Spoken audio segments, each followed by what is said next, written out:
پر بات کی ہے کہ پانی پاکستان کا کتنا بڑا مسئلہ ہے، لیکن جو عمران خان کو اندر آپ نے رکھا ہوا ہے یہ مسئلہ آپ کو نظر ہی نہیں آتا، اور آئینی طور پر، قانونی طور پر، اور جس محاذ پر سینیٹر علی ظفر صاحب کھڑے ہیں، یہاں سے یہ عمران خان کے لیے کتنے سود مند ثابت ہو سکتے ہیں، یہ سوال علی ظفر صاحب کے لیے، کیونکہ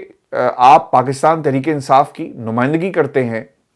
سینٹ کے اندر بھی اور باہر بھی، لیکن یہ نمائندگی ہمیں ان کے مقدمات میں نظر نہیں آ رہی۔ اب یہ شاید ان کی اپنی ٹیم کا کوئی حکمت عملی ہوگی، لیکن ہمیں یہ حکمت عملی ابھی تک جو ہے نا وہ فلاپ ہوتی ہوئی نظر آ رہی ہے۔